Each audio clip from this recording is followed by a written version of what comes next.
Before high ticket closing, maybe 6K in a month. That was from detailing and other side hustles. The most money I've made after high ticket sales and closing has to be the month of December. Actually, scratch that, the month of January. The month of December of 2024, I did 17 grand take home. The month of January, I'm on track to do anywhere from 25 to 30K take home. My name is Jamil Perez. I'm 20 years old. I'm from San Diego, California. I have 3 brothers. I grew up with a single mom my whole life. Grew up very poor, didn't get my first room until I was 15 years old. I used to sleep on the floor.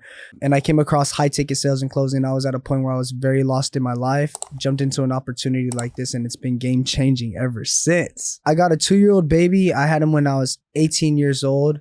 I got my girl. Her name is Yasmin. Huge shout out to my girl. I love you. Thank you for always supporting me. But that's been my biggest motivator. That was my biggest eye opener. When I had my baby boy, it was kind of like, because I grew up without a father. So it was kind of like a wake up call, like, hey, like, you're either going to get on your shit or you're going to repeat the same story. And, you know, like, nothing changes if nothing changes. So I was willing to make that change. What had made me go an untraditional route is I've always been an untraditional type of person. You know, I've always been self-employed. I had my detailing business before coming here where I was doing pretty good. But the biggest thing for me is I just hated smelling like chemicals. I'd come home, shower, still stink. You know, my skin was all dry. And I've never believed in college, never believed in school. It was something like I knew I could make money outside of school. And your professors, you know, they're not living the lifestyle you want to live. I'm not going to take marriage advice from someone divorced 10 times. If I want to learn how to be rich, I'm gonna go to someone who's rich and learn how to be rich. Of course, it was nerve-wracking, especially from my background, a very poor background where, you know, your family doesn't talk about investing at all. It was definitely something different, but I knew for that reason that I was going to have a different result. I mean, the best way to put it is information. Information is the name of the game. Information changes situations. The only reason I didn't know how to get the results I wanted, it wasn't because I wasn't smart. It wasn't because I wasn't a hard worker.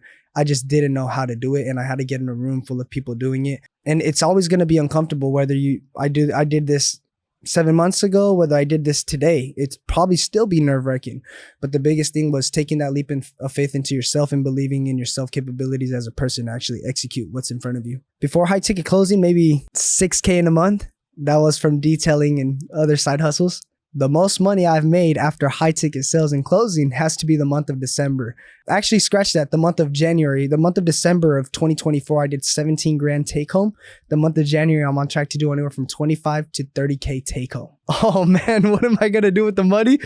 Great question. Maybe spoil the family a little bit. I love giving back. You know, like, I'd much rather buy other people's stuff than buy myself things.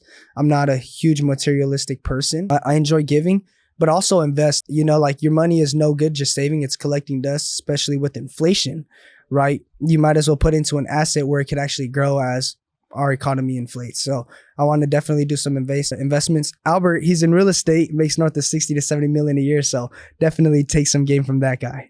It's not necessarily the opportunity that stood out, a high ticket, right? Because there's drop shipping, Amazon FBA, like, you name it. There's all these different niches and categories that you could actually dive into and learn a new skill set. But the biggest set apart was Casey Cox and Albert themselves. You know, I seen Casey when I first got started in the high ticket space, doing big things, and we somehow happened to cross paths again, and I got the opportunity to come here. And, you know, he's kept it real ever since. He's always been in my corner, supporting me and guiding me. So to me, it was a no-brainer. You know, who you surround yourself is who you become. If I hang around with 4 losers who are constantly beating each other down and it's constant negativity, I'm gonna be the 5th one. But if I hang around with 4 millionaires, billionaires that are constantly talking about leveling yourself up, how you could make more money, how you could change more lives, you're gonna be the 5th one.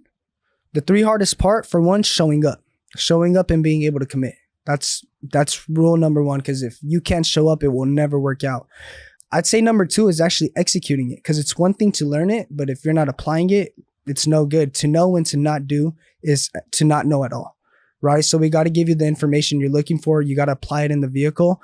And I'd say the third hardest thing, it's putting in the time to do it. You know, like, yeah, learning it is one thing, applying it is one thing, but doing it consistently on the field over and over and over and over, that's another thing. I'd say committing in general is the hardest part.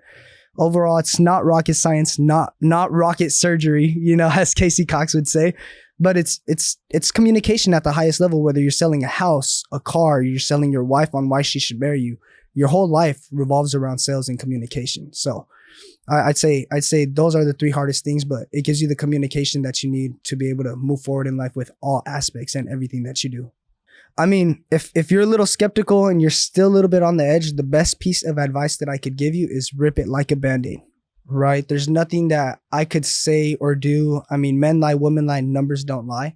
You know, we could show you the numbers, but if you're still on the edge, all it is taking a leap of faith in yourself. You got to remove the branches in your roadway and you got to make a way for you to go through. Our job here is to get you out of your own way. That's our job, to give you full clarity and get you out of your own way, because everyone wants to do it. If they didn't want to do it, they wouldn't click on these links. They wouldn't stay on these phone calls. They wouldn't stay in these demos.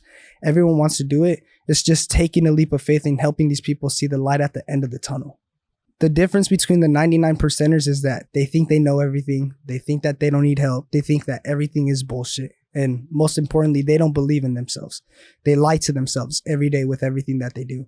The one percenters, they don't care if they fall a million times because they know they're going to get back up. There's a quote, I forget who says it, but it's not about how hard you can punch.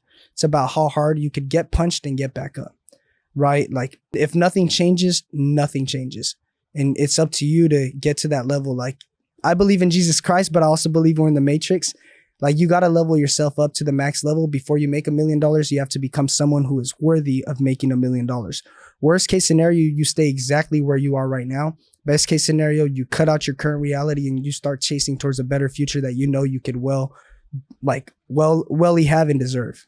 Oh man. So what's next for Jamil? I mean, I see myself in the high ticket space, being partnered with Casey and Albert for a couple more years, kind of just stack up some capital, invest it into some real estate. But I want some equity, baby. You know, we're here for the long-term play. I mean, I believe in these guys to the fullest, and whatever they need from me, whatever I have to do, I mean, nothing is going to ever be handed for you. But the next play for Jamil is he's going to be a millionaire. He's going to change a lot of lives and everyone will know his name. Any last words that I could give to anybody watching this? You know, you're watching this for a reason. I'd say take the leap of faith into yourself, put some faith into us, and give us 30 days to show you what we can do with you. We'll change the way you look at money, the way you look at yourself, the way you look at your reality, the world around you. All it takes is 30 days as an eye-opener. Like I said, worst case scenario, you'll stay exactly where you are. But if nothing changes, I cannot emphasize this enough, nothing changes. It's up to you to make that decision. And I mean, being poor is hard, being rich is hard. You got to pick your hard, baby.